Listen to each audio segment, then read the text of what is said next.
Hello students, तो चलिए अब बढ़ते हैं हम हमारे अगले सम की तरफ, जो है number 5। 3x minus 3x² minus 12 plus x4 plus x3 divide by 2 plus x²। अब ये हमारा सम है जो टेक्स्ट बुक में एज़ यूजुअल दिया हुआ है। अब इसे हम इंक्रीजिंग फॉर्म में हमने लिखना है। पहले सबसे बड़ा वेरिएबल को जो इंडाइसिस है वो पहले लिखना है कोएफिशिएंट फॉर्म में। तो x4 x3 x² plus x 3x minus 12, इस तरह हम इंक्रीजिंग फॉर्म में लिखेंगे। पहले सबसे बड़ा लिखेंगे इंडाइसिस, फिर छोटा, फिर उससे छोटा, फिर उससे छोटा, फिर खाली नंबर। इस तरह से हम लिख लेंगे तो हमारा सम हमारे लिए इजी हो जाएगा। अब इसे हम डिवाइड कर लेंगे, जैसे कि मैंने बताई थी पिछले वीडियो में कि हमने फर्स्ट टर्म से डिविडेंड के फर्स्ट टर्म को डिवाइज़र के फर्स्ट टर्म से डिवाइड करना है। x4 को x2 से डिवाइड करेंगे, हमारा आंसर x2 आएगा। इज़ इक्वल्स टू हमारा क्वोशंट हो जाएगा ये, यानी x2 हम क्वोशंट की जगह पे लिखेंगे। अब x2 को हम डिवाइज़र से पूरा मल्टीप्लाई करना है, तो x4 प्लस 2x² हमारा आंसर आ चुका है। हम यहाँ पर लिखेंगे x4 प्लस 2x²। अब x² की जगह पे हमने x² लगाना है बच्चों। यहाँ पर कुछ भी नहीं है x3 की जगह पे, तो हमने 0 लिख देना है।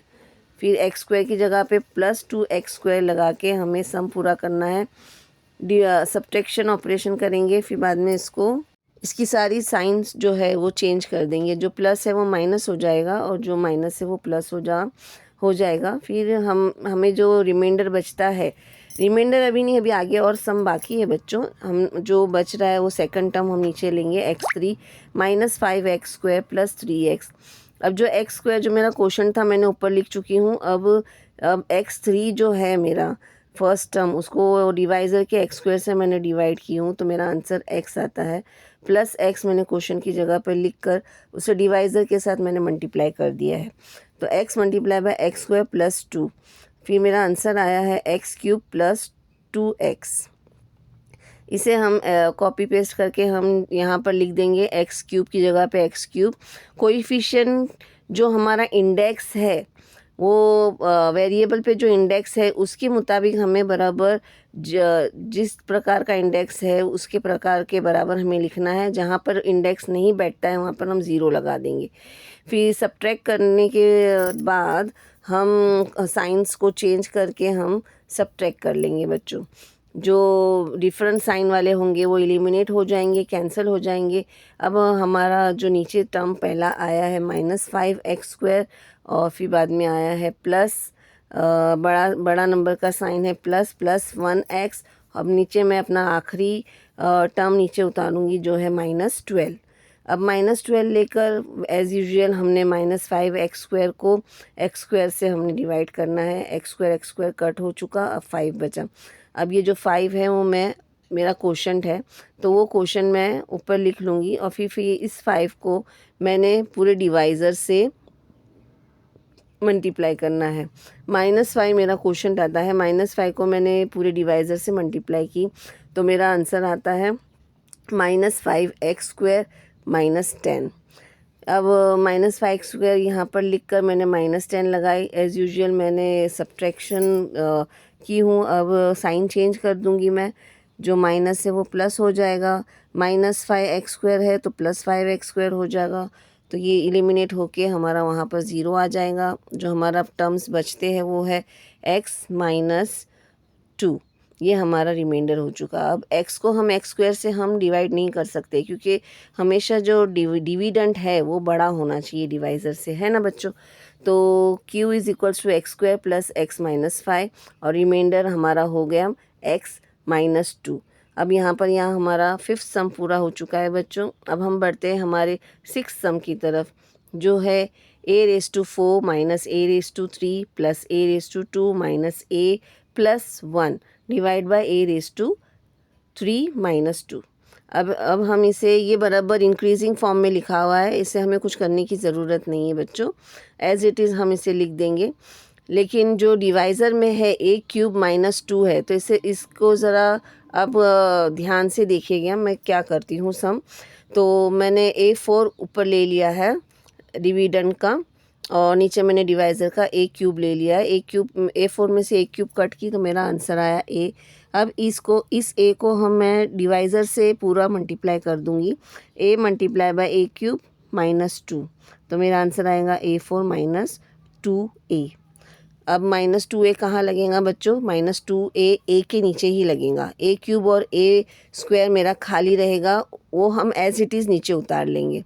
एज़ इट इज़ नीचे उतार के ये तीनों टर्म्स हम एज़ इट इज़ नीचे उतार लेंगे। -A³ प्लस ए स्क्वायर, और यहाँ पर ये भी ए बचा क्योंकि बड़ा नंबर प्लस का है, तो मेरा +1A बचा, और फिर लास्ट में मेरा +1। अब जब हम माइनस करते हैं बच्चों तो आपको मालूम होगा कि सभी साइन चेंज हो जाती है। अब इसके बाद जो है मैं फर्स्ट टर्म लूँगी डिविडेंड का और फर्स्ट टर्म डिवाइज़र का, A³ upon A³ -A³ upon A³ मेरा आंसर आएगा -1। अब ये -1 जो है मेरा क्वोशंट हो जाएगा। पहले का क्वोशंट जो होगा वो A, दूसरा क्वोशंट हमें मिला है -1, तो उसकी जगह पे हम लिख लेंगे दोनों को। फिर -1 को मैंने डिवाइज़र से मल्टीप्लाई करना है, A³ -2। अब जो है A³ -2 जो है वो मल्टीप्लाई हो रहा है, तो उसका आंसर आया -A³ +2, माइनस माइनस प्लस। ठीक है बच्चों, यहाँ पर मेरा आया +2 और यहाँ पर आया मेरा -A³। सब्ट्रैक्शन करूँगी, द साइंस विल चेंज, और जो बीच में जो टर्म्स के आंसर हमें नहीं मिले वो एज़ इट इज़ हम नीचे कॉपी कर लेंगे। ठीक है बच्चों, और जो डिफरेंट साइन वाले हैं वो एलिमिनेट हो जाएंगे, यानी कैंसिल हो जाएंगे, उनका आंसर 0 आएगा। फिर हम नीचे ले लेंगे हमारा जो बच रहा है टर्म, जैसे कि A² + A, और लास्ट में बच रहा है -1। -1 क्यों बचा बच्चों? क्योंकि +1 और -2 है, बड़े नंबर की साइन लगेगी, तो इसलिए हमारा आंसर -1 बचा। अब A² को जो है वो A3 से मैं डिवाइड नहीं कर सकती हूँ, उसे हमारा जो डिविडेंड है वो हमेशा बड़ा रहना चाहिए, तो ये अभी छोटा आ गया, तो ये एज़ इट इज़ हम ऐसे ही रहने देंगे। ये हमारा हो गया रिमाइंडर। ठीक है बच्चों, अब हम बढ़ते हैं हमारे सेवन्थ सम की तरफ। इसके पहले मैं आपको बता दूं कि ये जो सेवन्थ सम है वो थोड़ा लेंदी है बच्चों, इसके लिए आप गौर से देखिएगा कि इसके स्टेप्स कैसे मैंने की हूँ। ठीक है, जो है वो आप देखिए बराबर से, और आपको कुछ भी अगर समझ में नहीं आता है प्लीज़ मुझे कमेंट करके बताइए, तो मैं आपकी डिफ़िकल्टीज़ को ज़रूर दूर कर दूँगी। तो मैंने लिखी हूँ 4x4 -5x³ + 0x² -7x + 1। ये मैंने इंक्रीजिंग फॉर्म में लिख ली हूँ मैंने। इंक्रीजिंग फॉर्म ये होता है बच्चों कि हमारे वेरिएबल पे जो इंडाइसिस लगा होता है वो सबसे बड़ा पहले लेना है, फिर उससे छोटा, फिर उससे छोटा, फिर उससे छोटा, फिर 1। ऐसा हमने इंक्रीजिंग फॉर्म में लिखना है, पहले सबसे बड़ा लिखना है। ठीक है बच्चों, फिर मैंने डिवाइज़र भी लिख ली हूँ। अब मैं डिविडेंड को ऊपर लिखूँगी 4x4 को, उसको मैं डिवाइड करूँगी 4x से, तो मेरा आंसर आएगा 4 कैंसिल हो जाएगा, x कैंसिल हो जाएगा, x³ will be our answer. Now this is our question, first question is x³। Now we will multiply this x³ with 4x - 1, our divisor.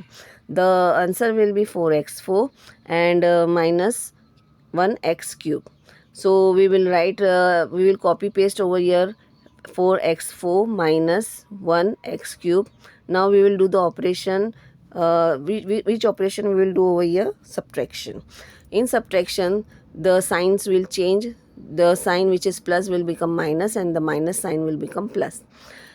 Now the different sign numbers will be eliminated, means they will become 0, and the answer will be -4x³ + 0x². Now we will take -4x³, it is divided by 4x, then my answer is -x². I will take this as -x², my next term of my quotient, and now this -x² I will be multiplying with my divisor 4x - 1. ठीक है, -x² को मैंने 4x - 1 से multiply कर दी, तो मेरा answer आया 4x³ minus minus plus हो गया बच्चों, -1x²। अब ये जो है मैं जैसा है एज इट इज़ मैं यहाँ पर कॉपी कर लूँगी, -4x³ + 1x²। इसके बाद मैं सब्ट्रैक्शन करूँगी जिसमें मेरी साइन सब चेंज हो जाएगी। अब इसके बाद क्या करना है बच्चों, इसके बाद जो है जो डिफरेंट साइन वाले हैं वो कैंसिल हो जाएंगे और जो बचता है वो मेरा बच रहा है माइनस एक्स स्क्वायर। अब ये जो है तीसरा सेकंड लास्ट टर्म जो है वो मेरा मैं नीचे उतारूंगी -7x। ठीक है बच्चों, अब मैंने -7x नीचे उतार ली हूँ। अब मैं यहाँ पर 1x स्क्वायर को 4x से डिवाइड करना है। देखिए बच्चों, ये बड़ा x स्क्वायर जो है वो जब तक का बड़ा रहेगा ना नंबर ऊपर वाला, तब तक हमें सम आगे कंटिन्यू करना है। एज़ इट इज़ जब अगर ऊपर वाला अगर ज़ीरो हो जाता या कम हो जाता है तो हम वहाँ पर रिमाइंडर करके हम वो सम वहीं पर ख़त्म कर देंगे। अब यहाँ पर मेरा क्वोशंट आया है -x/4। आपने देखा -x/4 कैसे आया। अब वो -x/4 को मुझे पूरे डिवाइज़र से मल्टीप्लाई करना है 4x - 1 से। अब किस तरह से मैं डिवाइड करूँगी, -x4 को पहले 4x से मल्टीप्लाई करूँगी, फिर -x/4 को -1 से मल्टीप्लाई करूँगी। तो पहले मैं लिख लेती हूँ -x/4 मल्टीप्लाई बाय 4x। देखिए बच्चों, आप स्टेप बाय स्टेप देखेंगे तो आपको ज़रूर समझ में आएगा। बिल्कुल भी मुश्किल काम नहीं है ये, स्टेप बाय स्टेप देखिए। मेरा एक्सप्लेनेशन बिल्कुल ही साफ़ सुथरा है और एकदम क्लियरली मैंने आपको समझाई हूँ, तो आप गौर से देखिए। मैं मल्टीप्लाई कर रही हूँ, इधर 4 और 4 कैंसिल हो गया है, मेरा आंसर आया है -x स्क्वायर। -x स्क्वायर यहाँ पर आया है और यहाँ पर आया है माइनस माइनस जो है वो प्लस हो चुका है, और तो यहाँ पर आया है +1x/4। अब इसके बाद जो है मैं ये जो क्वोशंट है, मेरा क्वोशंट तो मैंने लिख चुकी हूँ -x/4। अब ये जो मेरा आंसर यहाँ पर आया है ये एज़ इट इज़ मैं कॉपी पेस्ट यहाँ पर कर लूँगी मेरे सम्स में।